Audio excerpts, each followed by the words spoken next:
Évidemment, c'est ce matin à 5 heures du matin que nous sommes réveillés en sursaut. C'est même une autorité qui nous a informé que l'école a pris feu. C'est ainsi, on s'est précipité pour venir voir. Et lorsqu'on est venu, le feu vraiment avait pris tout le bâtiment, mon bureau, le Sensoria. Alors, on a trouvé, après tout, les mamans nous ont aidés, effectivement, à éteindre le feu. On a même appelé les sapeurs-pompistes là. Vraiment, ils n'ont pas, effectivement, leur numéro n'est pas passé.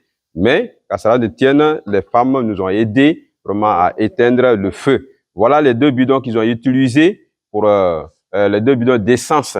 Voilà. Quand ils ont fini de mettre le feu et casser avec ce fer-là, vraiment, ils ont mis ça au niveau de la devanture.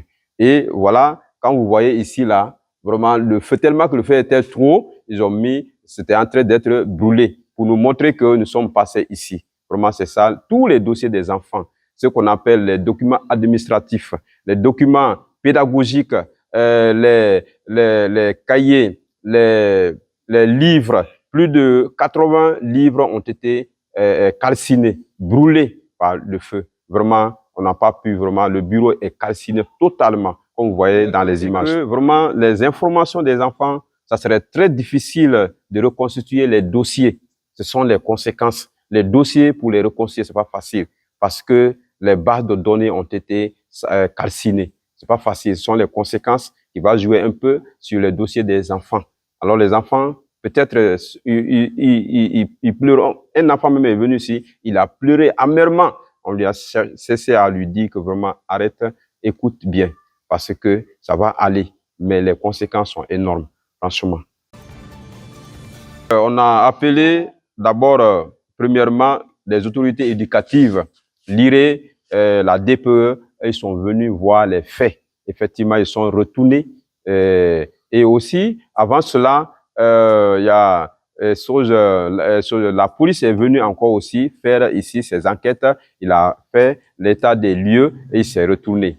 Alors, il nous donne encore l'autorisation d'aller voir la brigade de recherche ici à Cancan. Et nous sommes prêts pour aller avec l'IRE à partir de 13 heures.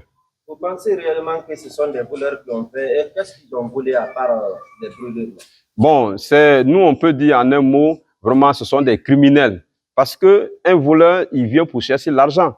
Mais ici, quelqu'un qui vient dans un bureau, calcine tout, vraiment, ça, c'est la méchanceté élevée. Parce que ce n'est pas seulement que l'argent, il cherche, c'est qu'il cherche à agenouiller toute l'école, agenouiller même la formation des enfants. Parce que brûler les dossiers d'un enfant, c'est être criminel, c'est être vraiment insupportable dans la société. Franchement, ça, c'est pas une bonne chose. Ce n'est pas un voleur, mais c'est un criminel vrai. Un tueur, celui qui peut même tuer toute une nation. Parce que ces enfants qui sont là, nous avons le collège, le lycée, 185 élèves. Alors, regardez ça, tous ces dossiers étaient là, avec leur extrait de naissance, les notes, tout. Vous imaginez ce que cela va donner encore dans l'avenir des enfants comme impact? Bon, nous demandons aux autorités de venir au secours parce que pour nous aider vraiment à réconcilier ces dossiers. Parce que y a les certificats, effectivement, il y a les livrets, effectivement, il y a les livres qui peuvent nous donner comme des documents qu'ils nous avaient donnés avant. Nous demandons aux autorités de venir et aussi de nous aider vraiment à ce que nous puissions vraiment arranger encore à nouveau et que vraiment l'école là puisse avancer davantage. Pour nous aider aussi à faire l'enquête à ce que nous trouvons vraiment celui qui a fait cela et qu'il soit puni à la hauteur de ses faits.